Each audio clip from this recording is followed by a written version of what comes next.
اللہ اکبر کہتے ہوئے شرم آتی ہے. نبی کا کلمہ پڑھا ہوا ہے، دعویٰ ہے کہ میں مسلمان ہوں اور مجھے مسلمانوں کے قبرستان میں دفن کیا جائے اور مسلمانوں کی طرح مجھے نہلایا جائے اور مسلمانوں کی طرح مجھے کفن دیا جائے اور مسلمان میرا جنازہ پڑھے. جیسے مسلمان کا جنازہ شان و شوکت سے جاتا ہے، میرا جنازہ بھی شان و شوکت کے ساتھ جائے. لیکن حال تو دیکھو، حال تو دیکھو،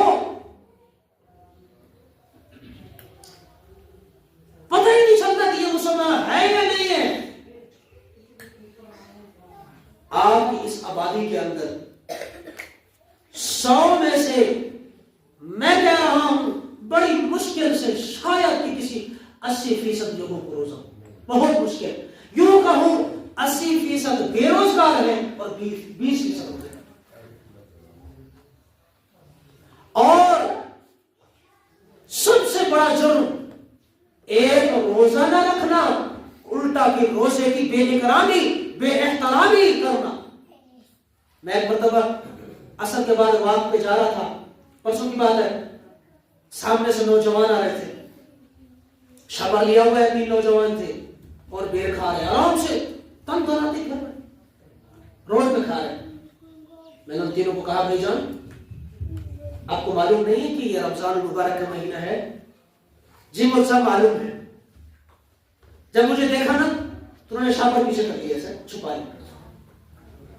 تو میں نے کہا میں ہاتھ جوڑ کے کہہ رہا ہوں، میری پگڑی کو دیکھ کر، میرے سنت لباس کو دیکھ کر مجھ سے تمہیں شرم آ رہی ہے، اللہ سے تمہیں شرم نہیں آئے؟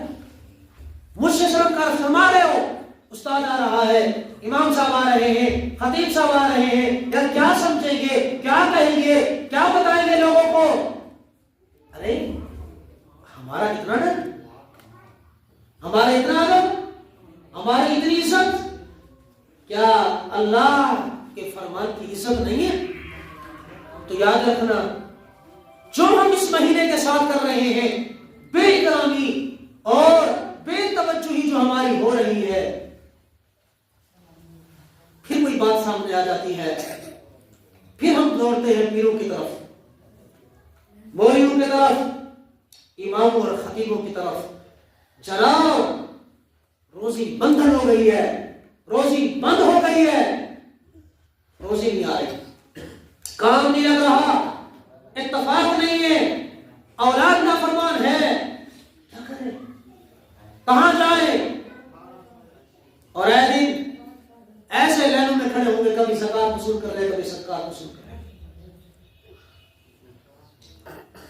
لیکن میں یہ چاہتا ہوں کہ اگر اپنے گربان میں جھانک لے اور یہ جو مسلمان اس رمضان المبارک کی بے احترامی اور بے توجہی کر رہا ہے، اور جب یہ اللہ کے دربار میں جا کر شکایت کرے گا، رمضان المبارک کے اندر بھی رزلٹ تمہیں مل رہا ہے، اس کے جانے کے بعد سارا سال بھٹکتے رہو گے، پھرتے رہو گے، کماتے رہو گے، پوری نہیں پڑے گی، نہیں پڑے گی.